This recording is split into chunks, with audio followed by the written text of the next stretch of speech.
Brought to you bye रजनीगंधा।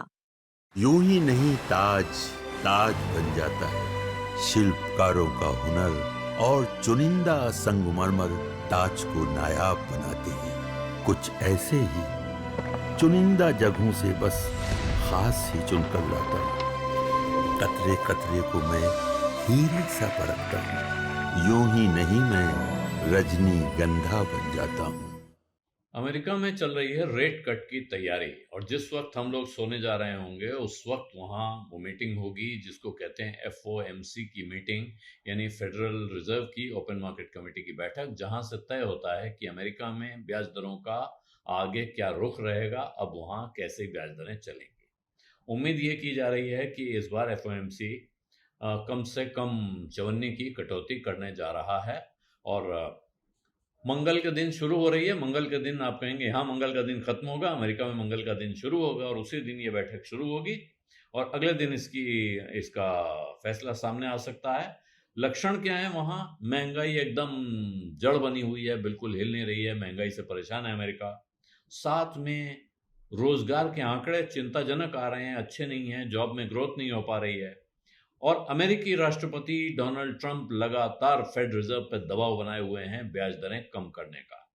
तो ये सब के बीच में ये बैठक हो रही है और इसीलिए 17 तारीख को जब ऐलान होगा क्या तय हुआ है फेडरल रिजर्व की पॉलिसी मीटिंग में, तो सबकी नज़र वहाँ है कि वहाँ क्या आता है। लेकिन ज़्यादातर लोगों का मानना है कि इस बार तो ब्याज दरें कम होना तय है, कोई ताकत रोक नहीं सकती है और इसमें चवन्नी यानी कि 0.5% की कटौती तो बिल्कुल तय मानी जा रही है। कुछ जानकार ऐसे हैं, हालांकि उनकी गिनती बहुत ज़्यादा नहीं है, छोटा सा तबका है, उनका मानना है कि आधा % की कटौती यानी कि 98 भी कम हो सकती है ब्याज दर में से। 50% की कटौती कहते हैं जब बाजार की भाषा में बात करते हैं, तो वो आधा टका की कटौती। तो क्या होने जा रहा है ये सोचने की बात है और क्यों होने जा रहा है। तो जो फेडरल रिजर्व के चेयरमैन हैं जेरेमी पावेल, उन्होंने तो ये संभावना दी थी कि आने वाले वक्त में जो उनकी जैक्सन होल स्पीच हुई थी उसमें उन्होंने इस बात के संकेत दिए थे कि आने वाले समय में पॉलिसी एडजस्टमेंट्स की गुंजाइश बनी हुई है, संभावना दिखती है। तो उसका अमेरिकन टैरिफ की वजह से और इमिग्रेशन के जो नियम कानून टाइट होने की वजह से महंगाई बढ़ने और रोजगार कम होने का डर लगातार बना हुआ अमेरिका में, वो खतरा बढ़ गया है।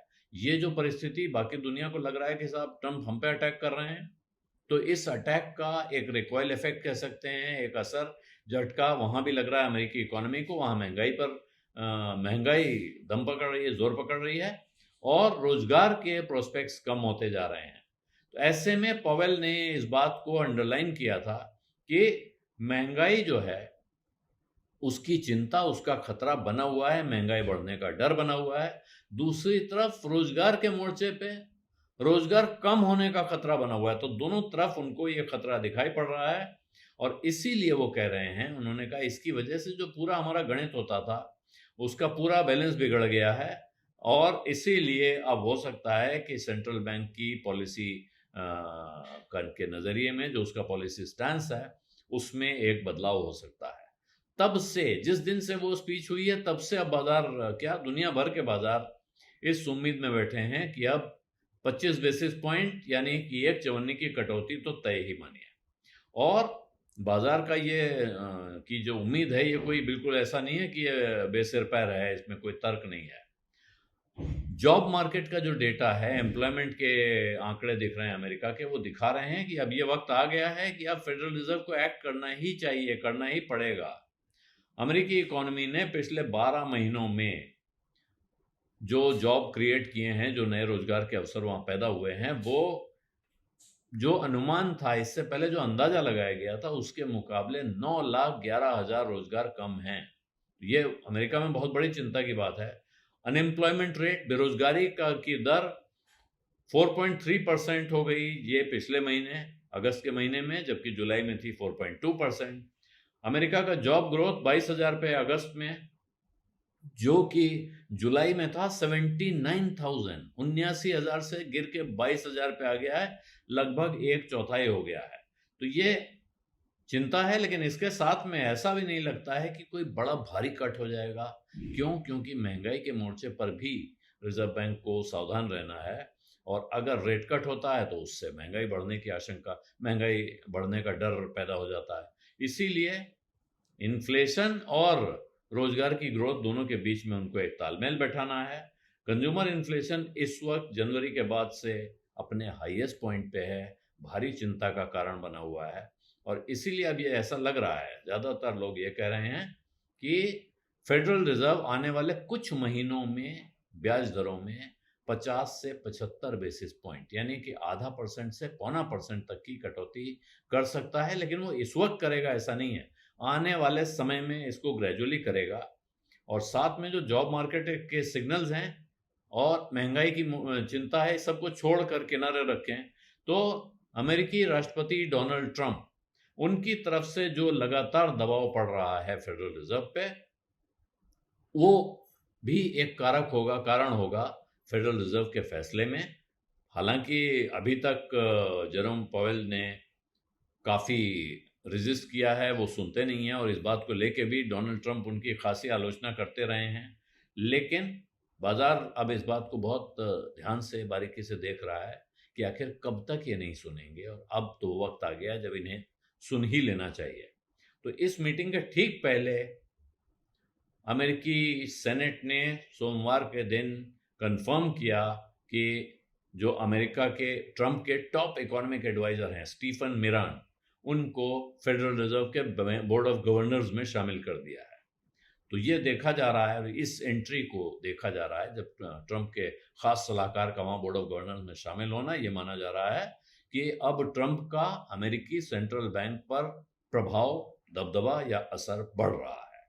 और ऐसे में जानकारों का ये कहना है कि जो कटौती होगी ये बाजार के असर से होगी, इकोनॉमिक रियलिटीज के दबाव में होगी। ऐसा सीधे सीधे नहीं कहा जा सकता है कि ये ट्रंप के दबाव में होगी, लेकिन इकोनॉमी भी इसी तरफ इशारा करती है कि ऐसा होना चाहिए।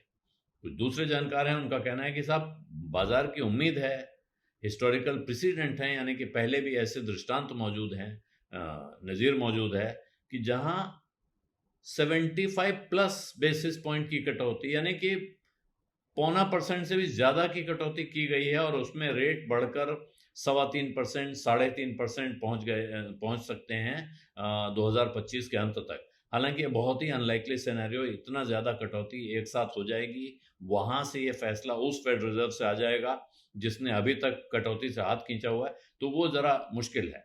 लेकिन अगर फेड रेट में कटौती हो जाती है, और जो होगी 54 की कटौती तो होनी तय है, कहीं इससे ज़्यादा हो गई तो क्या होने वाला है भारत के बाजार पे, ये भी एक चिंता की या सोचने की बात है। और भारत के बाजार में खास तौर पे तो यहाँ कहा यह जा रहा है, जानकारों का कहना है कि भारत के लिए बड़ा पॉजिटिव होगा ये जो कटौती होगी, और अगर कहीं ये 54 भर की हो गई तो इससे बहुत फर्क नहीं पड़ेगा, क्योंकि ये डिस्काउंटेड है, लोग मान रहे हैं इतना तो होना ही है। लेकिन अगर इससे डबल हो गई, 0.5 परसेंटेज पॉइंट या 50 बेसिस पॉइंट की कटौती अगर हो जाती है, तो फिर वो भारत के बाजार के लिए पॉजिटिव होगी, क्योंकि फिर पावेल की जो कमेंट्री है उस पर नजर होगी कि वो ग्रोथ और इन्फ्लेशन के बारे में आगे क्या कहते हैं।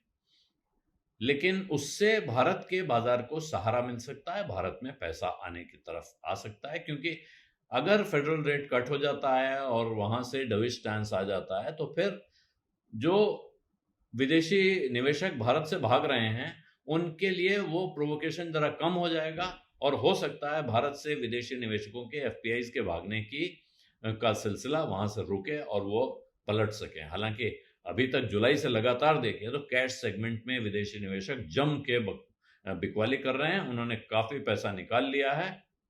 और जबकि उससे पहले अगर आप 2024 में देखेंगे, 2023-24 में 2 लाख करोड़ रुपया एफपीआई का बाजार में आया था। लोअर रेट्स थे उस वक्त, उससे रुपए को मजबूती मिली थी। तो उस परिस्थिति को दोबारा देखते हैं, अगर अमेरिका में रेट कट होने लगता है तो फिर वहां से पैसा निकलता है, खास तौर पे बॉन्ड मार्केट से निकल के शेयर बाजार में आता है, और वो शेयर बाजार सिर्फ अमेरिका का नहीं होता है, वो दुनिया के दूसरे शेयर बाजारों में भी जाता है।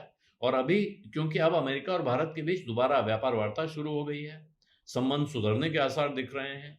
अगर टैरिफ के मोर्चे पे ढील मिलती है तो उससे भी विदेशी निवेशकों को एक संकेत मिल जाएगा कि अब भारत के साथ दोबारा सौदा करने में समझदारी है। बीज अड्डा में आज इतना ही। इजाजत दीजिए। धन्यवाद। नमस्कार।